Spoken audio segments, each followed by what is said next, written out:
Hey everyone, welcome to the channel. So आज का topic है how to analyse chemical composition. Basically हम देखेंगे कि कोई अगर आपके पास टिश्यू है, ठीक है, तो क्या उसमें ऑर्गेनिक चीज़ें ही हैं या और इनऑर्गेनिक भी है। ऑर्गेनिक है तो पता कैसे करें कि भाई इसमें ऑर्गेनिक होता है, इनऑर्गेनिक है तो पता कैसे करें। मतलब बेसिकली हमें आज टेस्ट देखना है, मोटा मोटा इसे हम टेस्ट ही कहेंगे। लास्ट की वीडियो में हमने देखा था कि जो टिश्यूज़ होते हैं, जो लिविंग ऑर्गेनिज्म होते हैं, उसमें अलग अलग तरह के एलिमेंट्स प्रेजेंट होते हैं। कार्बन होता है, हाइड्रोजन होता है, ऑक्सीजन होता है, जो लिविंग नॉन लिविंग दोनों में ही प्रेजेंट होता है। तो क्वेश्चन आता है कि दोनों में अंतर क्या है। जो इसका अमाउंट होता है वो लिविंग में ज़्यादा होता है और नॉन लिविंग में कम होता है। लेकिन अगर सिलिकॉन की बात करें तो सिलिकॉन अर्थ क्रस्ट में ज़्यादा होता है, नॉन लिविंग में कम होता है। तो रिलेटिव अबंडेंस अलग होता है। अब if you have NCERT please open it, बहुत अच्छे से समझ में आएगा, और नहीं है तो it's okay, it's all right. We can continue asking the same what type of organic compound are found in living organism. किस तरह के ऑर्गेनिक कंपाउंड लिविंग बीइंग्स में मिलते हैं। कार्बन हाइड्रोजन वाले भैया तो मिल रहे हैं, लेकिन क्या सिंपल वाले मिलते हैं या रिंग वाले मिलते हैं, कैसे मिलते हैं, और इसका आंसर हम कैसे दें। इसके आंसर के लिए हमें केमिकल एनालिसिस करना पड़ेगा। बेसिकली क्या करना पड़ेगा, एक एक्सपेरिमेंट करना पड़ेगा। उस एक्सपेरिमेंट के लिए हमें क्या क्या चीज़ें चाहिए। हमें चाहिए एक लिविंग टिश्यू चाहिए, ठीक है, लिविंग टिश्यू चाहिए।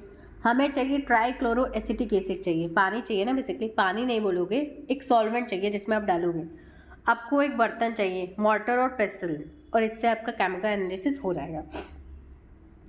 मॉर्टर बेसिकली तुम्हारा ओखली है और पेस्टल आपका मूसल है, ठीक है। ये लेंगे हम, लिविंग टिश्यू लेंगे, मतलब कोई जिंदा टिश्यू, चाहे तुम सब्जी ले लो चाहे कोई एनिमल टिश्यू ले लो। हमने क्या डाला, हमने डाला यहाँ पे कोई लिविंग टिश्यू डाल दिया, ठीक है। अब हम ओखली से, अरे मूसल से क्या करेंगे, इसको पीटेंगे। साथ में हम ट्राईक्लोरो एसिटिक एसिड भी डाल देंगे, सॉल्वेंट डाल देंगे इसके अंदर, और खूब पीटेंगे। पीटने के बाद क्या करेंगे, हम एक पेस्ट बनाएंगे, जिसे क्या कहा जा रहा है यहाँ पे, थिक स्लरी। बेसिकली एकदम बढ़िया से पेस्ट बना लेना है, तो उस पेस्ट को थिक स्लरी कहेंगे। फिर ये जो पेस्ट हमें बना है, हमारे लिए बना है, हमने जो बनाया है, उसको हम कपड़े से पास करेंगे, चीज़ क्लॉथ या कॉटन से पास करेंगे, तो हमें 2 फ्रैक्शन मिलेगा, ठीक है, 2 हिस्से मिलेंगे। अब तुम बताओ कि कौन कौन सा हिस्सा मिलेगा। पहला हिस्सा तो वो होता है जो ऊपर ही रह जाता है, और दूसरा हिस्सा वो होता है जो नीचे रह जाता है। तो यहाँ बता रहा है पहला हिस्सा क्या है, फिल्ट्रेट है, जो नीचे आ गया, जो उस ट्राईक्लोरो एसिटिक एसिड में सॉल्युबल हो गया। अब ये क्वेश्चन का आंसर दो कि यहाँ पे नॉर्मल एसिटिक एसिड क्यों नहीं इस्तेमाल किया गया, यहाँ पे ट्राईक्लोरो एसिटिक एसिड क्यों इस्तेमाल किया गया। क्योंकि 3 क्लोरीन से क्या होता है, ये स्ट्रॉन्ग एसिडिक एसिड हो जाता है और किसी भी सेल को तोड़ने में बहुत अच्छे से काम करता है। प्रोटीन को तोड़ मरोड़ के मतलब सेडिमेंट करा देता है, ठीक है। यहाँ पे देखो CH3COOH होता है, तो COOH तो है, कार्बन भी है, लेकिन 3 हाइड्रोजन की जगह क्या आ गया, 3 क्लोरीन आ गया, ठीक है। तो फिल्ट्रेट क्या होता है, फिल्ट्रेट वो होता है जो नीचे आ गया, जो इस एसिड में घुल गया, सॉल्युबलाइज हो गया। दूसरा क्या है, रिटेंटेट, जो ऊपर रह गया, जो एसिड में सॉल्युबल नहीं हुआ। एसिड सॉल्युबल में छोटी छोटी चीज़ें आती है, जैसे अमीनो एसिड आ गया, जैसे जो मोनोमर चीज़ें हैं, जैसे ग्लूकोज आ गया, जो छोटी चीज़ें हैं। एसिड सॉल्युबल में इनऑर्गेनिक चीज़ें भी आती हैं, आपके लिए मैं बता दूं। और जो रिटेंटेट होता है उसमें हैवी चीज़ें, जैसे कि तुम्हारा प्रोटीन हो गया, ठीक है, वो मिलेगा, जो पॉलीसेक्राइड हो गया वो मिलेगा। तो साइंटिस्ट ने हज़ारों ऑर्गेनिक कंपाउंड पाया है एसिड सॉल्युबल पूल में, हज़ारों मतलब 7,000 8,000। तुम ये सोच रहे हो, ये सोचो, तुम सोचने वाली बात ये है कि एक छोटे से सेल में हज़ारों कंपाउंड मिल रहे हैं। 1,000 नहीं, वो भी 6-7,000 8,000। ये कॉम्प्लेक्सिटी को दिखाता है कि सेल के लेवल पे भी कितना कॉम्प्लेक्स है, टिश्यू लेवल पे भी चीज़ें कितनी कॉम्प्लेक्स हैं। हमें लगता है कि भाई दुनिया तो बहुत कॉम्प्लेक्स है, लेकिन तुम माइक्रोस्कोप से जब स्टडी करने बैठते हो तो लगता है कि भाई जो नैनो लेवल पे जो चीज़ें हैं वो तो और कॉम्प्लेक्स है, जो माइक्रो लेवल पे चीज़ें हैं। तो आपको समझ में आ गया होगा कि 2 चीज़ें हैं, एक फिल्ट्रेट, एक रिटेंटेट, ठीक है। अब हम आगे बढ़ते हैं। हाई क्लासेस में आप देखोगे कि लिविंग टिश्यू कोई अगर आपको मिला, कुछ भी मिला, और उसमें से कह दिया गया कि भाई एक खास तरह का ऑर्गेनिक कंपाउंड इसमें से निकाल के बताओ, मतलब बोल दिया गया कि चलो अच्छा ग्लूकोज निकालो, तो तुम कैसे निकालोगे, तुम्हें नहीं पता। इसको तुम पढ़ोगे हायर क्लासेस में, बकवास सा पता है। खैर, one isolate and purify a compound, जैसे ढेर सारे कंपाउंड हमें मिलते हैं, प्रोटीन मिलता है, अमीनो एसिड मिलता है, न्यूक्लियोटाइड मिलता है, फैट मिलता है, अलग अलग चीज़ें मिलती हैं। तो हमें एक खास कंपाउंड चाहिए, तो उसको हम आइसोलेट करेंगे उन ढेर सारे कंपाउंड में से, ठीक है, और फिर प्यूरीफाई भी करेंगे। ऐसा तो नहीं है कि भाई हम कहें नंबर 1 वाले यहाँ हो, तो नंबर 1 ज़रूरी नहीं है कि नंबर 1 ही आए, हो सकता है नंबर 1 के साथ नंबर 2 चिपका हो, वो भी आ जाए। तो आइसोलेट कर लिए, उसके साथ जो चिपके हुए जो मटेरियल है उसको भी हम प्यूरीफाई करेंगे।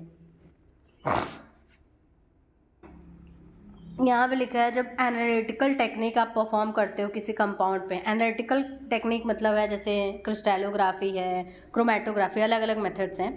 तो जब हम किसी कंपाउंड पे ये सारी चीज़ें अप्लाई करते हैं तो हमें क्या पता चलता है कि वो जो कंपाउंड है उसका मॉलिक्यूलर फॉर्मूला क्या है। जैसे ग्लूकोज पे मान लो एनालिटिकल टेक्निक हमने परफॉर्म की, तो ग्लूकोज का मॉलिक्यूलर फॉर्मूला पता चलेगा कि C6H12O6 होता है, यानी कि कितने एटम है, किस तरह के एटम है, साथ में हमें स्ट्रक्चर पता चलता है। अब हो सकता है ये 5 कार्बन का हो, लेकिन पता क्या चल रहा है कि भाई ये 6 कार्बन का है, like that.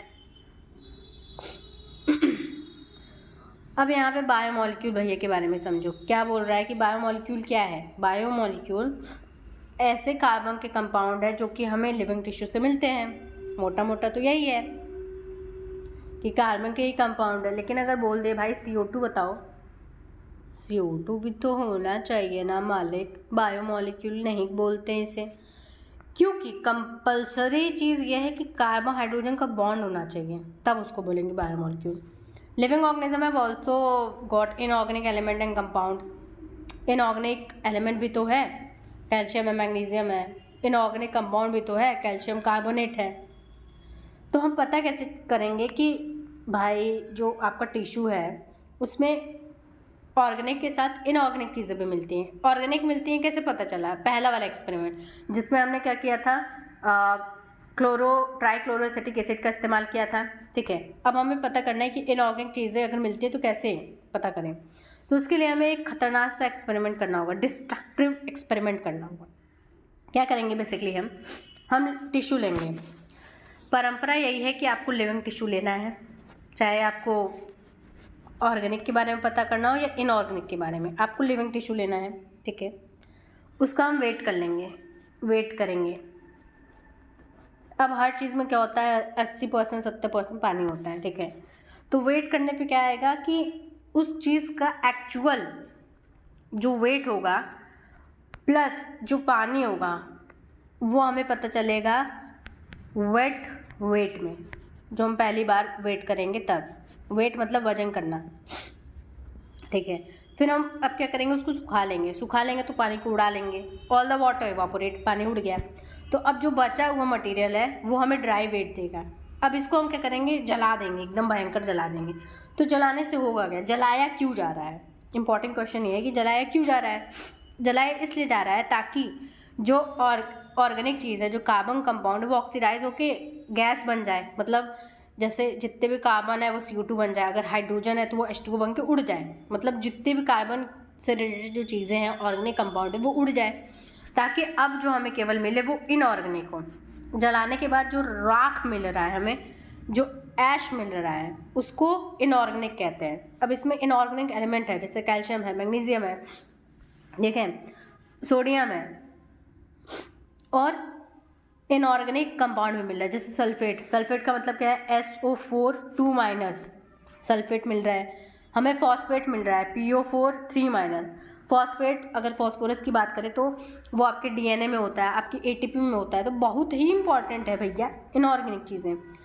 Therefore elemental analysis जब करते हैं, एलिमेंट के बारे में जब हम पता करते हैं तो हमें पता चलता है elemental composition of living tissue, कि कोई लिविंग टिश्यू है तो उसमें कौन कौन से एलिमेंट हैं, हाइड्रोजन है, ऑक्सीजन है, क्लोरीन है, कार्बन है, क्या है।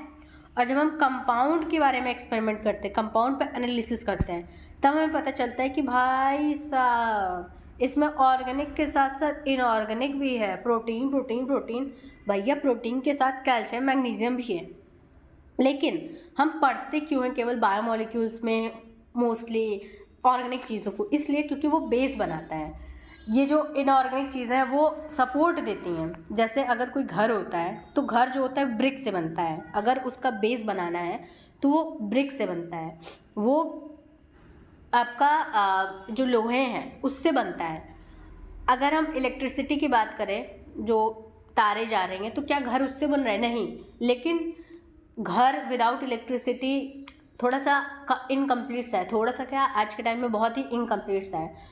तो ज़रूरी है, लेकिन जो बेस बना रहा है उसको हम पढ़ते हैं। इसीलिए ऑर्गेनिक कंपाउंड की बात करते हैं कि वो बेस बनाता है, वो फ्रेमवर्क बनाता है, इसीलिए हम उसे पढ़ रहे हैं।